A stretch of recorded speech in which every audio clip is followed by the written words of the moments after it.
Hey guys, it's Graham. What's cracking? I just finished reading earlier this week Superman Red Sun, a graphic novel by Mark Millar and the other members of his creative team. Originally published in 2003. This is one that I'd heard of several times over the years. I think they've even done an animated, one of those DC animated movies about it.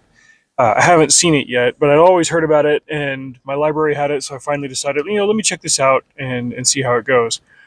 This was an incredible execution on a concept that could have, I don't know, started out strong and then fizzled out. I've read books that are like that.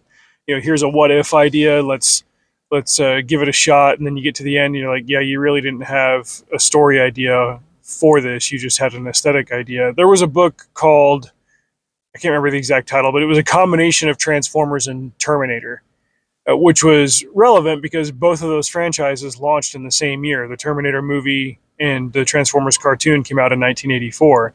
So they did this licensed comic where it was like, well, what if the Terminator had to go up against the Transformers and Skynet was uh, spawned by Decepticon technology coming to Earth and so on? Like, okay, cool, good starting point. But I remember getting to the end and thinking, like, yeah, you didn't have the best idea for this one, which was a bummer because it was a cool idea to start with, but you got to be able to stick the landing. The ending on Red Sun uh, really sticks that landing and really portrays this idea as almost a tragic horror compared to the hope and optimism of Superman being American. In this case, the Red Sun is about Superman landing in the Ukraine as a baby in 1938 versus landing in Kansas.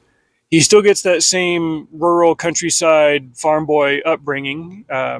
His parents aren't named, as I recall, but there is the redheaded girl named Lana next door, and he grows up with her. She knows who he is. World War II plays out. The Soviets consolidate their power. Stalin is the leader, but as Superman grows up, he eventually becomes the USSR's right hand man and their answer to the US having nukes. The book then goes and explores what happens in the USSR after Stalin dies. There are some political party higher ups that are maneuvering to succeed him, but popularity is all on Superman's side because he spends all of his time serving the people and the common good and saving the entire world from accidents and stuff. And because of him growing up in the USSR, it's his mission to spread communism to the entire world. We see this play out over decades. This isn't just a single event comic. Like it covers basically the entire lifespan of Superman, but in this alternate setting, this Elseworlds setting. Marvel has their what if, DC has Elseworlds, saying like, what if we took an established character but changed this one thing about him? What would that look like? They explore this idea very well and very thoroughly, and they come to a very powerful ending. The ending is this. So if you're curious about reading this book, I guess you can tap out now. But see if your library's got it. It's worth the read. Lex Luthor is still Lex Luthor in this story. He's American, and in keeping with the original roots of the character, he's an evil scientist. Like, yes, he's a billionaire, but he's not like Smallville Lex Luthor, where he does land deals and business deals and stuff. Like, he's interested in the esoteric sciences and building crazy stuff, and he's not quite a madman, but he's exceptionally ambitious and driven. And since he serves the American side of the equation, he wants to find a way to counter Superman over on the Soviet side.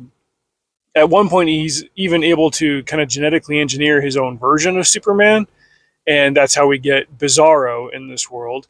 You get a few other cameos along the way. There are some big monster type villains.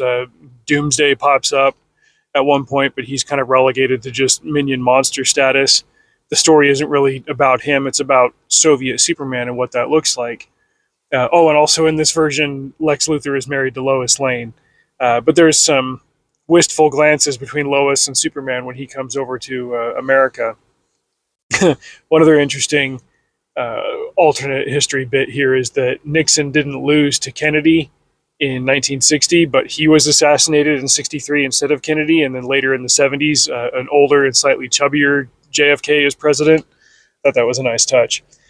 But anyway, the reason that this, I would call it a horrific tragedy, and that it has a very powerful ending to it, is ultimately communism fails, despite there being a point in the 20th century when the only remaining capitalist countries are Chile and the USA.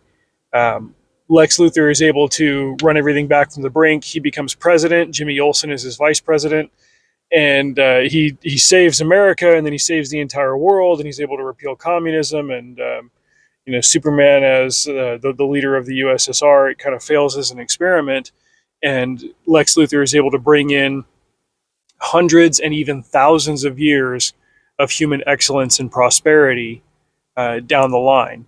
The book closes with kind of a rapid fast forward through human history, and this is where the whole tragedy of it ends up. This is where the craziest part of this whole concept lands, is the continuing descendants of Lex Luthor eventually change their surname to just the letter L, like hyphen L, and then later it becomes hyphen EL. This is where I'll remind you that Superman's Kryptonian name is Kal-El of the House of El, and things start to spiral pretty quickly. Suddenly, uh, thousands of years in the future, Earth's sun is dying, and it turns from yellow to red. Superman has been alive for most of this time, and he's losing his powers under the red sun. Now there's a couple named Jor-El and Lara, and their planet is dying, and they weren't able to convince the Science League to save it, but they've got a baby, and they're going to put him in a time machine to go back and fix it. And that time machine shoots off into space, goes back in time, and crash lands in the Ukraine in 1938. When you look at that, you realize, like, holy crap, this just created a time loop that will always end in the same place. Humanity is going to play out the exact same way that it always has forever, with no escape. That's the horror element of it. That is where a Soviet Superman would have led, according to this chronology and this idea.